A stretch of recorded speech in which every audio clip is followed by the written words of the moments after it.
Despite the popular belief that women have nearly closed the gender gap in the workplace, men continue to land the majority of high-paying jobs and management positions today. In the energy sector, we are still one of the lowest performing sectors for women in leadership roles, and really the needle hasn't moved very much. A lot of it is because of old beliefs, old systems, old structures, which those companies that haven't moved forward as they need to or haven't been redefined in the way that they need to be redefined.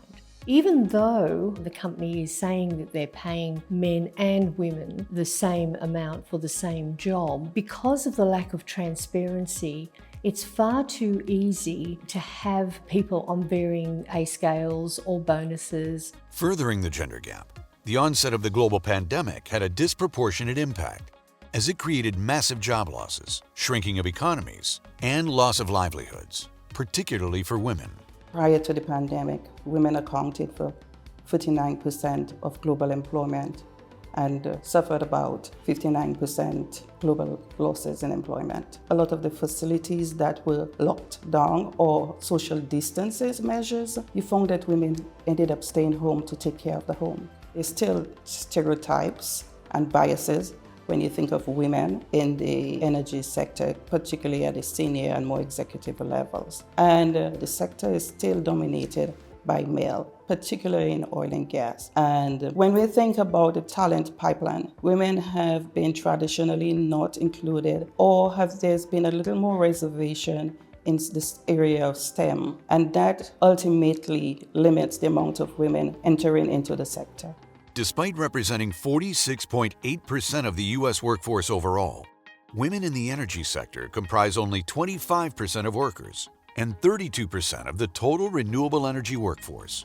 We have to have that opportunity to give that diverse view in this industry. And there's a quote by Warren Buffett that I always refer to, and we have seen what 50% of human capacity can accomplish. If you can vision what 100% could achieve, you would be an optimist as to what the future could provide. And that, to me, really describes where this energy industry could be compared to where it is today. Energy is going through this evolution. It's going to take a while, but to achieve that, we need those diverse background ideas to bring forward the transformation. Advancing women in the energy workplace, particularly into executive roles and board positions, can help to avoid future situations like what occurred during the pandemic. Historically, there's been situations where new ideas have been brought forward, and the response has been, well, we don't do it that way in this industry. And if you bring in that talent, then I think we can solve many of the issues and be successful. The energy sector has always been at the forefront of innovation and technological developments.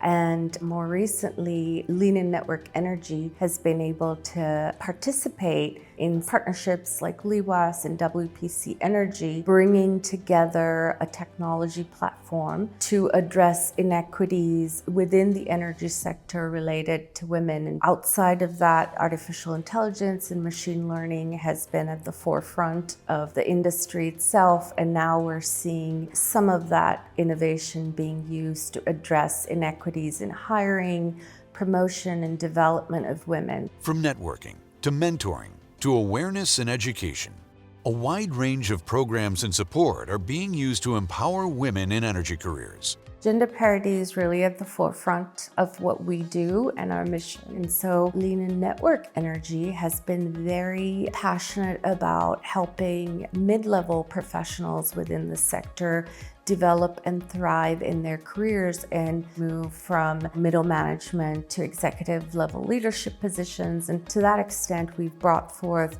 coaching programs that enable them to do so in a very kind of psychological, safe environment. Redesigning outdated organizational systems and structures that were once based on gender can help to ensure that the sector achieves the promise of the energy transition and demands of a net zero mindset. In the 21st century, the governing variables of organisations have changed. And yet we see that some of the issues around diversity, equity and inclusion just overlay the systems, the structures, the hierarchies, the processes. And we keep thinking with a 20th century mindset. And so we have legacy and historical issues which continue to pervade what should be a far more open and transparent organisation. If we want to achieve a net zero effect and realise that innovation is held within a diverse group of people that we need to hire, and there are some schools of thought that suggest that if there had been more women in organisations in the energy sector, we would have been able to have less effort in achieving net zero effect. Whether or not that's true is something that it's interesting to ponder, but it still reflects the whole concept of the difference that could be made with diversity.